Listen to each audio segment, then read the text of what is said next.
जय श्री राधे राधे। तप्त कांचन गौरांगी राधे वृंदावनेश्वरी वृषभानुसुते देवी प्रणमामि हरिप्रिये।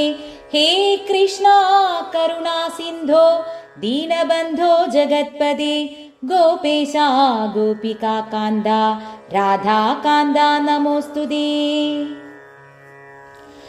ശ്രീ നാരദ പഞ്ചരാത്രത്തിലെ പഞ്ചമോധ്യായത്തിലെ അതായത് 5-ാമത്തെ അധ്യായത്തിലാണ് ശ്രീ രാധികാ സഹസ്രനാമം വിവക്ഷിച്ചിരിക്കുന്നത്. ശ്രീ മഹാദേവൻ ശ്രീ പാർവതീ ദേവിക്കാണ് ഇത് ഉപദേശിച്ചു കൊടുക്കുന്നത്.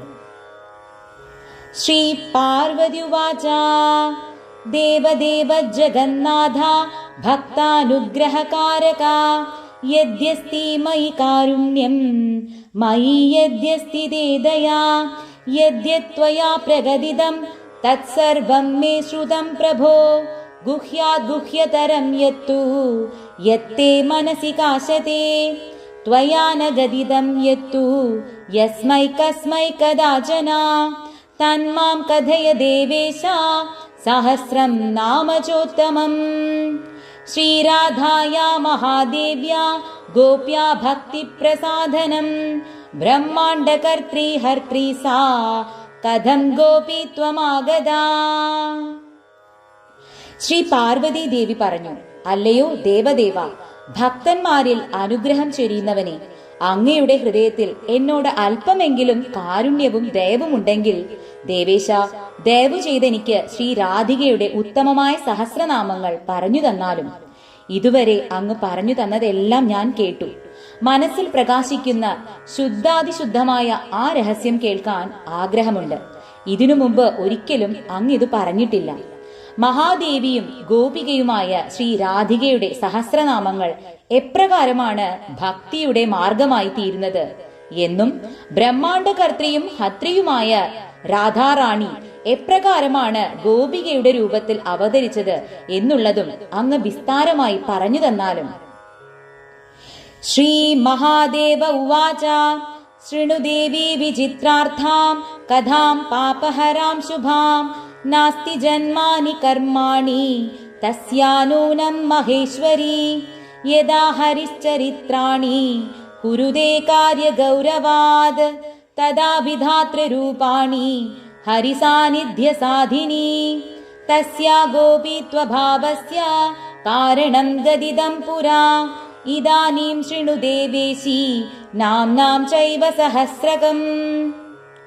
ശ്രീ മഹാദേവൻ പറഞ്ഞു, ഹേ ദേവി പരമേശ്വരി, വിചിത്രാർത്ഥങ്ങളുള്ള പാപഹരങ്ങളായ ശുഭമായ കഥ കേൾക്കൂ. ഹേ മഹേശ്വരി, രാധാറാണിക്ക് ജനനമില്ല, കർമ്മവുമില്ല. ശ്രീഹരി കാര്യനിർവഹണത്തിനായി ജന്മമെടുക്കുമ്പോ ദേവിയും ഹരിസാന്നിധ്യ സാധിനിയായി വിധാതാവിന്റെ രൂപത്തിൽ അവതാരമെടുക്കുന്നു. ഹേ ദേവേശ, അവർ ഗോപികാരൂപം എടുക്കുന്നതിനുള്ള കാരണം ഞാൻ നിനക്ക് നേരത്തെ തന്നെ പറഞ്ഞു തന്നു കഴിഞ്ഞു. ഇനി അവരുടെ സഹസ്രനാമങ്ങൾ കേൾക്കൂ. യന്മയാ കഥിതം നൈവ തന്ത്രേഷ്വപി കദാപി ന തവ സ്നേഹാത് പ്രവിക്ഷ്യാമി ഭക്ത്യാധാര്യം മുമുക്ഷുഭിഃ മമ പ്രാണസമാവിദ്യ ഭാവ്യതേ മേ ത്വഹർനിശം ശൃണിഷ്വ ഗിരിജേ നിത്യം പഠസ്വ ച യഥാമതി യസ്യഃ പ്രസാദാത് കൃഷ്ണസ്തു ഗോലോകേശഃ പരപ്രഭുഃ അസ്യാ നാമ സഹസ്രസ്യ ഋഷിർനാരദ ഏവ ച ദേവീ രാധാ പരാ പ്രോക്ത ചതുർവർഗ പ്രസാദിനി. നിന്നോടുള്ള സ്നേഹം കൊണ്ടാണ് ഞാൻ ഇന്ന് ഇത് പറഞ്ഞു തരുന്നത്. മോക്ഷാർത്ഥികൾ ഇതിനെ ഭക്തിപൂർവം ധരിക്കണം. ഇതിനു മുമ്പ് ഒരു തന്ത്രത്തിലും ഇതിനെക്കുറിച്ച് പരാമർശമില്ല. ഈ വിദ്യ എന്റെ പ്രാണന് സമമാണ്. ഞാൻ രാവും പകലും ഇത് പാരായണം ചെയ്യുന്നു. ഹേ ഗിരിജെ, ആഗ്രഹിക്കുന്നത് പോലെ നീ ഇത് കേൾക്കൂ. ധ്യാനപൂർവം നിത്യവും പാരായണം ചെയ്യൂ. രാധികയുടെ പ്രസാദത്താൽ മാത്രമാണ് ഗോലോകേശാധിപനായ പരമപ്രഭുവായ ശ്രീകൃഷ്ണൻ പ്രസാദിക്കുന്നത്. ദേവിയുടെ ഈ സഹസ്രനാമങ്ങളുടെ ഋഷി നാരദനാണ്. 4 വർഗങ്ങളെയും പ്രസാദിപ്പിക്കുന്ന രാധ ഇതിന്റെ പരാദേവിയാണ്. ശ്രീ രാധിക സഹസ്രനാമം ആരംഭിക്കുകയാണ്. ഓ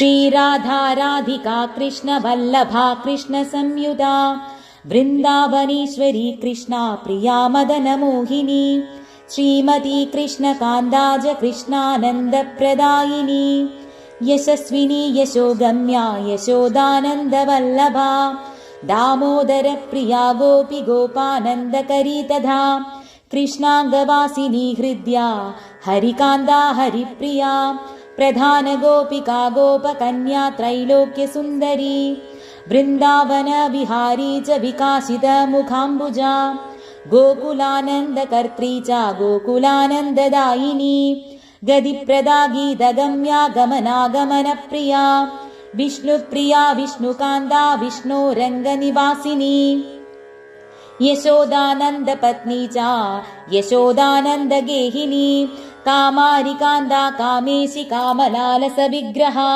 जयप्रदा जया जीवा जीवानन्दप्रदायिनी नन्दनन्दनपत्नी च वृषभानुसुता शिवा गणाध्यक्षा गवाध्यक्षा गवां गदिरनुत्तमा काञ्जनाभा हेमगात्रा काञ्जनाङ्गदधारिणी अशोकाशोकरहिता विशोकाशोकनाशिनी गायत्री वेदमादाजा वेदातीता विदुत्तमा नीतिशास्त्रप्रिया नीति गतिर्मतिरभीष्टदा वेदप्रिया वेदगर्भा वेदमार्गप्रवर्धिनी वेदगम्या वेदपरा विचित्रकनकोज्ज्वला तथोज्ज्वलप्रदा नित्या तथैवोज्ज्वलगात्रिका नन्दप्रिया नन्दसुता राध्यानन्दप्रदा शुभा शुभाङ्गी विमलाङ्गी च विलासिन्यपराजिता जननी जन्मशून्या च जन्ममृत्युजरापहा गतिर्गतिमदां धात्री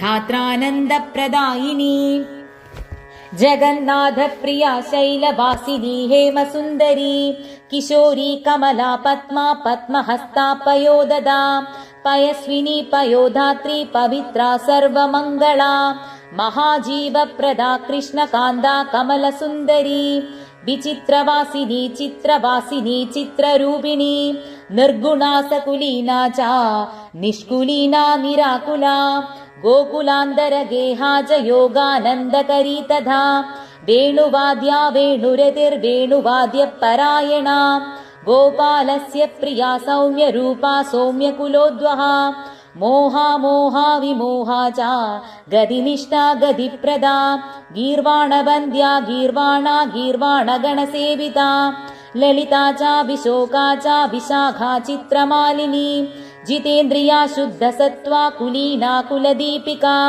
दीपप्रिया दीपदात्री विमला विमलोदका कान्दारवासिनी कृष्णा कृष्णचन्द्रप्रिया मदर् अनुत्तरा दुःखहन्त्री दुःखकर्त्री कुलोद्वहा मदर्लक्ष्मीर्धृतिर्लज्जा कान्तिर्पुष्टिस्मृतिक्षमा क्षीरोदशायिनी देवी देवारिकुलमर्दिनी वैष्णवी च महालक्ष्मीर्कुलपूज्या कुलप्रिया निरालम्बजनर्पूज्या निरालोका निराश्रया एकाङ्गा सर्वगा सेव्या ब्रह्मपत्नी सरस्वती रासप्रिया रासगम्या रासाधिष्ठादृदेवता रसिका रसिकानन्दा स्वयं रासेश्वरी परा रसमण्डलमध्यस्था रासमण्डलशोभिता रासमण्डलसेव्या च रासक्रीडा मनोहरा पुण्डरीकांक्षसेव्या च पुण्डरीकांक्षगेहिनी पुण्डरीकांक्षसेव्या च पुण्डरीकांक्षवल्लभा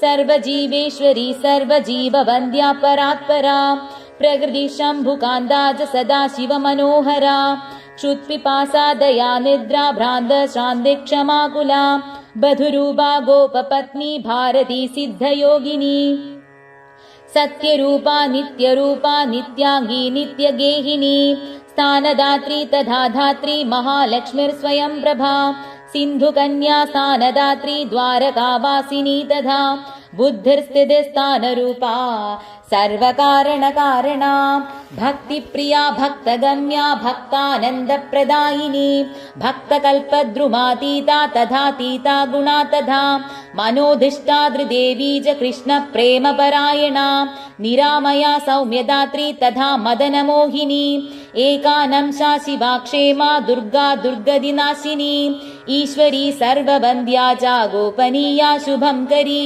पालिनी सर्वभूतानां तथा कामांगहारिणी सद्यो मुक्तिप्रदा देवी वेदसारा परात्परा हिमालयसुता सर्वा पार्वती गिरिजा सती दक्षकन्या देवमाता मन्दलज्जा हरेस्तनुः वृन्दारण्यप्रिया वृन्दावनविलासिनी विलासिनी वैष्णवी च ब्रह्मलोकप्रतिष्ठिता रुक्मिणी रेवती सत्यभामा जाम्बवती तथा सुलक्षणा मित्रा विन्दा कालिन्दी जहुकन्यका परिपूर्णा पूर्णतरा तथा हैमवती गतिः अपूर्वा ब्रह्मरूपा च ब्रह्माण्डपरिपालिनी ब्रह्माण्डभाण्डमध्यस्था ब्रह्माण्डभाण्डरूपिणी अण्डरूपाण्डमध्यस्था तथाण्डपरिपालिनी अण्डबाह्याण्डसंहर्त्री शिवब्रह्म हरिप्रिया महाविष्णुप्रिया कल्पवृक्षरूपा निरन्तरा सारभूता स्थिरा गौरी गौराङ्गी शशिशेखरा श्वेतचम्बकवर्णाभा शशिकोटिः समप्रभा मालती माल्यभूषाढ्या मालती माल्यधारिणी कृष्णस्तुता कृष्णकान्ता वृन्दावनविलासिनी तुलस्यधिष्ठाद्रिदेवी संसारार्णवपारदा सारदा हारदाम्भोदा यशोदा गोपनन्दिनी अतीतागमना गौरी परानुग्रहकारिणी करुणार्णवसम्पूर्णा करुणार्णवधारिणी माधवी माधवमनोहारिणी श्यामवल्लभा अन्धकारभयध्वस्ता मङ्गल्या मङ्गलप्रदा श्रीगर्भा श्रीप्रदा श्रीशा श्रीनिवासाच्युतप्रिया श्रीरूपा श्रीहरा श्रीदा श्रीकामा श्रीस्वरूपिणी श्रीदामानन्ददात्री च श्रीदामेश्वरवल्लभा श्रीनितम्बा श्रीगणेशा श्रीस्वरूपा श्रितश्रुतिः श्रीक्रियारूपिणी श्रीला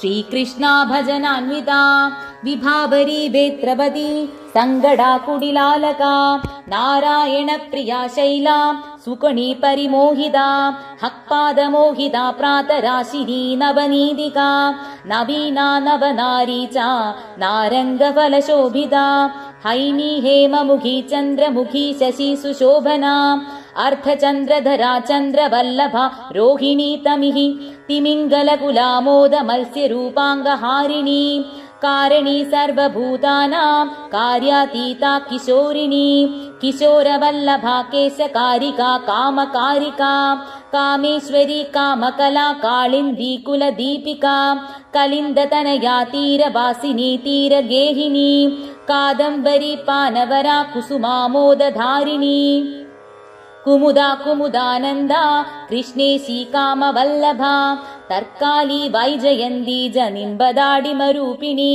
बिल्ववृक्षप्रिया कृष्णाम्बरा बिल्लोपमस्तिनी बिल्वात्मिका बिल्ववपुर्बिल्ववृक्षनिवासिनी तुलसीतोषिका तैतिलानन्दपरितोषिका गजमुक्ता महामुक्ता महामुक्तिफलप्रदा अनङ्गमोहिनी शक्तिरूपा शक्तिस्वरूपिणी पञ्चशक्तिस्वरूपा च शैशवानन्दकारिणी गजेन्द्रगामिनी श्यामलतानङ्गलता तथा योषिशक्तिस्वरूपा च योषिदानन्दकारिणी प्रेमप्रिया प्रेमरूपा प्रेमनन्दतरङ्गिणी प्रेमहारा प्रेमधात्री प्रेमशक्तिमयी तथा कृष्णप्रेमवदी धन्या कृष्णप्रेमतरङ्गिणी प्रेमभक्तिप्रदा प्रेम प्रेमानन्दतरङ्गिणी प्रेम क्रीडा परीताङ्गी प्रेम भक्तितरङ्गिणी प्रेमार्धदायिनी सर्व श्वेता नित्यतरङ्गिणी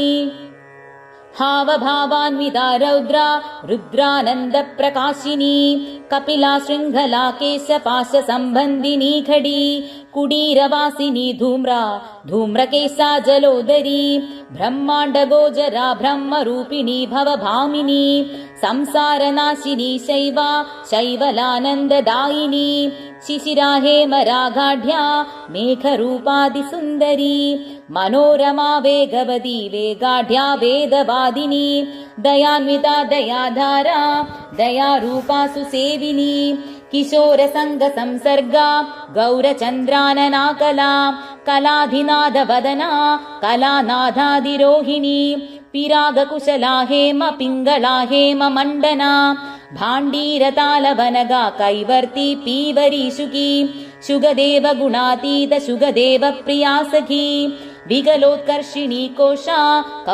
कौशेयाम्बरधारिणी कौशावरी कोशरूपा जगदुत्पत्तिकारिका सृष्टिस्थितिकरी संहारिणी संहारकारिणी केशशैवलधात्री च चन्द्रगात्रा सुकोमला पद्माङ्गरागसम्रागा विन्ध्याद्रिपरिवासिनी विन्ध्यालया श्यामसखी सखी संसाररागिणी भूदा भविष्य भव्या च भव्यगात्रा भवादिका भवनाशान्धकारिण्याकाशरूपा सुवेशिनी रतिरङ्गपरित्यागा रतिवेगा रतिप्रदा तेजस्विनी तेजरूपा कैवल्यपददा शुभा मुक्तिहेतुर्मुक्तिहेतुलङ्घनी लङ्घनक्षमा विशालनेत्रा वैशाली विशालकुलसम्भवा विशालगृहवासा च विशालबदरी रतिः भक्त्यतीता भक्तिगतिर्भक्तिका शिवभक्तिका भक्त्यतीता भक्तिगतिर्भक्तिका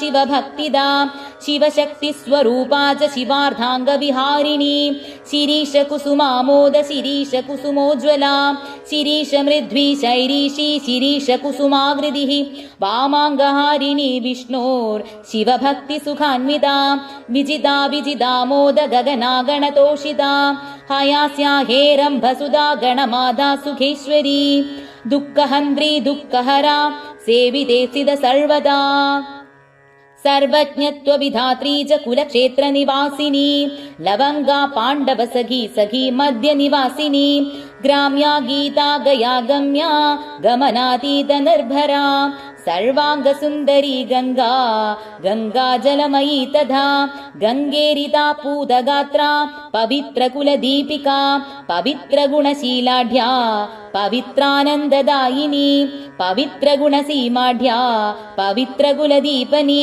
कम्बमाना कंसहारा विन्ध्याचलनिवासिनी गोवर्धनेश्वरी गोवर्धनहास्या हयाकृतिः मीनावतारमीनेशी गगनेशी हयागजी हरिणी हारिणी हारधारिणी कनकाकृति विद्युत्प्रभा विप्रमादा गोपमाता गयेश्वरी गवेश्वरी गवीशीजा गवीशी गविवासिनी गदिज्ञा गीतकुशला धनुजेन्द्रनिवारिणी निर्वाणधात्री नैर्वाणि हेतुयुक्ता गयोत्तरा पर्वताधिनिवासा च निवासकुशलातया सन्न्यासधर्मकुशला सन्न्यासेशि शरन्मुखी शरश्चन्द्रमुखी श्यामहारा क्षेत्रनिवासिनी वसन्दरागसम्रागा वसन्दवसनाकृतिः चतुर्भुजा षड्भुजा च द्विभुजा गौरविग्रहा सहस्रास्या विहास्या च मुद्रास्या मुददायिनी प्राणप्रिया प्राणरूपा प्राणरूपिण्यपावृता कृष्णप्रीता कृष्णरता कृष्णतोषणतत्परा कृष्णप्रेमरता कृष्णभक्ता भक्तफलप्रदा कृष्णप्रेमा प्रेमभक्ता हरिभक्तिप्रदायिनी चैतन्यरूप चैतन्यप्रिया चैतन्यरूपिणी उग्ररूपा शिवक्रोडा कृष्णक्रोडा जलोदरी महोदरी महादुर्ग कान्दारसुस्तवासिनी चन्द्रावली चन्द्रकेशी चन्द्रप्रेमतरङ्गिणी समुद्रमदनोद्भूता समुद्रजलवासिनी समुद्रामृतरूपा च समुद्रजलवासिनी केशपाशरदा निद्रा क्षुधा प्रेमतरङ्गिका दुर्वादलश्यामतनुर्दुर्वादलतनुच्छविः नागरा नागरी राग नागरानन्दकारिणी नागरालिङ्गनपरा नागरङ्गानमङ्गला उच्चनीचा हैमवती प्रिया कृष्णतरङ्गदा प्रेमालिङ्गन सिद्धाङ्गी सिद्धः साध्यविलासिका मङ्गलामोद जननी मेघलामोदधारिणी रत्नमञ्जीरभूषाङ्गी रत्नभूषणभूषणा जम्बालमालिका कृष्ण प्राणविमोचना सत्यप्रदा सत्यवदी सेवकानन्ददायिका जगद्यो निर्जगद्बीज विचित्रमणिभूषणा राधारमण कान्दाज राध्या राधनरूपिणी कैलासवासिनी कृष्ण प्राण सर्वस्वदायिनी कृष्णावतार निरदा कृष्ण भक्तफलार्धिनी याजका याजकानन्दकारिणी याजकोज्ज्वला हरिभूषणभूषाढ्या नन्दयुक्तार्द्रपादगा है है तालधरा धै धै शब्दशक्तिप्रकाशिनी हे हे शब्दस्वरूपा च हि वाक्यविशारदा जगदानन्दकर्त्री च सान्द्रानन्दविशारदा पण्डिता पण्डितगुणा पण्डितानन्दकारिणी परिपालनकर्त्री च तथा स्थितिविनोदिनी तथा संहारशब्दाढ्या विद्वज्जनमनोहरा विदुषां प्रीतिजननी विद्वत्प्रेमविवर्धिनी नादेशि नादरूपा च नादबिन्दुविधारिणी शून्यस्थानस्थिता शून्यरूपपादपवासिनी कार्तिकाव्रतकर्त्री च वसनाहारिणी तथा जलाशया जलतला शिलातलनिवासिनी क्षुद्रकीडाङ्गसंसर्गसङ्गदोषविनाशिनी कोटिकन्दर्पलावण्या कन्दर्पकोटिसुन्दरी कन्दर्पकोटिजननी कामबीजप्रदायिनी कामशास्त्रविनोदा च कामशास्त्रप्रकाशिनी कामप्रकाशिका कामिन्यणिमादिष्टसिद्धिदा यामिनी यामिनी नादवदना यामिनीश्वरी यागयोगहरा भुक्तिमुक्तिधात्री हिरण्यदा कपालमालिनी देवी धामरूपिण्यपूर्वदा कृपान्विता गुणा गौण्या गुणातीता फलप्रदा कूष्माण्डभूतवेतालनाशिनी शारदान्विता शीतला शबला हेला लीला लावण्यमङ्गला विद्यार्थिनी विद्यमाना विद्या विद्यास्वरूपिणी आन्वीक्षिकी शास्त्ररूपा शास्त्रसिद्धान्तकारिणी नागेन्द्रा नागमाता च क्रीडा कौतुकरूपिणी हरिभावनशीला च हरितोषणतत्परा हरिप्राणा हरप्राण शिवप्राणा शिवान्विता नरकार्णव संहन्त्री नरकार्णवनाशिनी नरेश्वरी नरातीता नरसेव्या नराङ्गना यशोदनन्दन प्राणवल्लभा हरिवल्लभा यशोदानन्दनारम्य यशोदानन्दनेश्वरी यशोदानन्दना क्रीडा यशोदा क्रोडवासिनी यशोदानन्दन प्राणा यशोदानन्दनार्थदा वत्सला कोशला काला करुणार्णवरूपिणी स्वर्गलक्ष्मीर्भूमिलक्ष्मीर्द्रौपदी पाण्डवप्रिया तथार्जुन सखी भौमी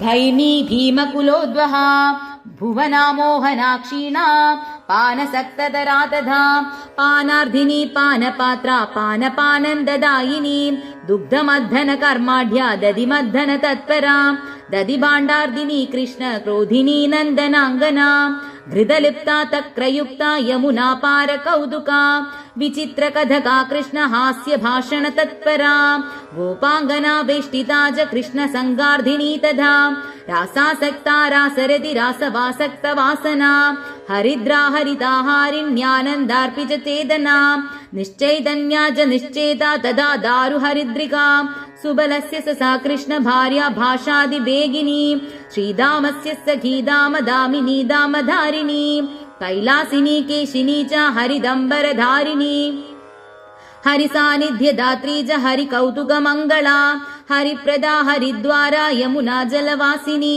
जैत्रप्रदा जिदार्ती च चतुरा चातुरीतमी तमिश्रातपरूपा च रौद्ररूपा यशोर्धिनी कृष्णार्धिनी कृष्णकला कृष्णानन्दविधायिनी कृष्णार्धवासना कृष्णरागिणी भवभाविनी कृष्णार्धरहिता भक्ता भक्तभक्तिशुभप्रदा श्रीकृष्णरहिता दीना तथा विरहिणी हरेर् मधुरा मधुरा राजगेह भावन भावना श्रीकृष्ण भावना मोद तथोन्माद विधायिनी कृष्णार्धव्याकुला कृष्णसार चर्मधरा शुभा अळकेश्वर पूज्या च कुबेरेश्वर वल्लभा धनधान्य विधात्री च जाया काया हयाहयी प्रणवा प्रणवेशी च प्रणवार्ध स्वरूपिणी ब्रह्म विष्णु शिवार्धांग हारिणी शैव शिंसपा राक्षसी नाशिनी भूत प्रेत प्राण विनाशिनी सगलेप्सित धात्री च शची साध्वी अरुन्धती पतिव्रता पतिप्राणा पतिवाक्य विनोदिनी अशेष साधनी कल्पवासिनी कल्परूपिणी इति श्री नारद पंचरात्रे ज्ञानामृतसारे पंचमरात्रे श्री राधिका नाम सहस्रम पंचमोऽध्यायः ജ്ഞാനാമൃതസാരമായ ശ്രീ നാരദ പഞ്ചരാത്രത്തിൽ പഞ്ചമരാത്രത്തിലെ ശ്രീ രാധികാ നാമസഹസ്രം എന്ന 5-ാം അധ്യായം സമാപ്തം. ഇനി ഈ രാധികാ സഹസ്രനാമത്തിന്റെ മഹാത്മ്യത്തെ കുറിച്ചിട്ട് ഇതിന്റെ 6-ാമത്തെ അധ്യായത്തിൽ തന്നെ മഹാദേവൻ ശ്രീ പാർവതി ദേവിക്ക് പറഞ്ഞു കൊടുക്കുന്നുണ്ട്. അത് ഇപ്രകാരമാണ്: ഇത് പഠിക്കുകയും പഠിപ്പിക്കുകയും ചെയ്യുന്നവനിൽ മാധവൻ സന്തുഷ്ടനാകുന്നു. ജനാർദ്ദനന്റെ സംതൃപ്തി നേടിയെടുത്താല് യമുന തുടങ്ങിയ നദികളുടെയും കുരുക്ഷേത്രം തുടങ്ങിയ തീർത്ഥങ്ങളുടെയും മഹത്വം എത്ര നിസ്സാരമായി തോന്നും. ഈ സ്തോത്രത്തിന്റെ പ്രസാദത്താൽ ഈ ഭൂമിയില് എല്ലാവർക്കും അവർ ആഗ്രഹിക്കുന്നത് എല്ലാം ലഭിക്കും. ഇതിന്റെ പ്രസാദമായിട്ട് ബ്രാഹ്മണൻ ബ്രഹ്മവർച്ചസിയും ക്ഷത്രിയൻ ജഗത്പതിയും വൈശ്യൻ ധനവാനും ശൂദ്രൻ ജന്മാന്തര മുക്തനുമാകുന്നു.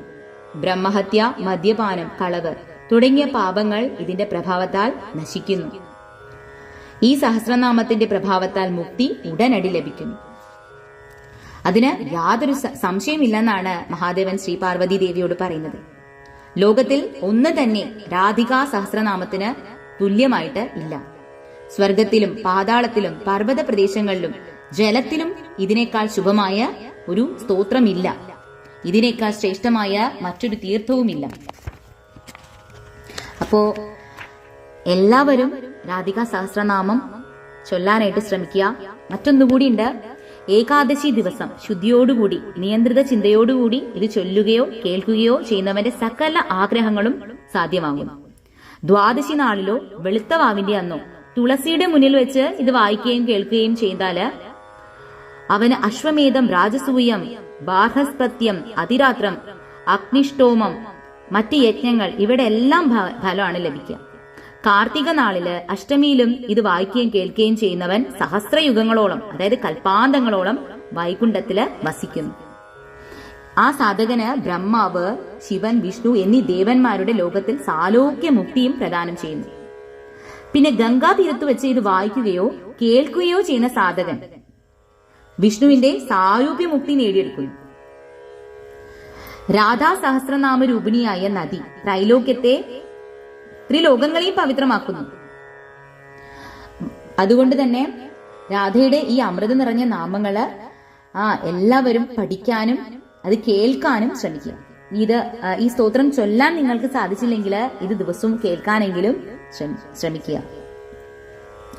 ഇങ്ങനെയാണ് മഹാദേവൻ ശ്രീ പാർവതി ദേവിക്ക് രാധികാ സഹസ്രനാമം ഉപദേശിച്ചു കൊടുക്കുന്നത്. എല്ലാവർക്കും രാധാറാണിയുടെ അനുഗ്രഹം ഉണ്ടാവട്ടെ. സ്വസ്തികയിലെ ഗോപി ഗോപന്മാർക്കും എനിക്ക് അത്രമാത്രം സ്നേഹമുള്ളതുകൊണ്ടാണ് ഞാനും ഈ വളരെ സീക്രട്ട് ആയിട്ടുള്ള, രഹസ്യമായിട്ടുള്ള രാധാറാണിയുടെ പ്രിയപ്പെട്ട സഹസ്രനാമങ്ങള് നിങ്ങൾക്കും ഞാനിതുപോലെ ചൊല്ലിയിട്ട് തരുന്നത്.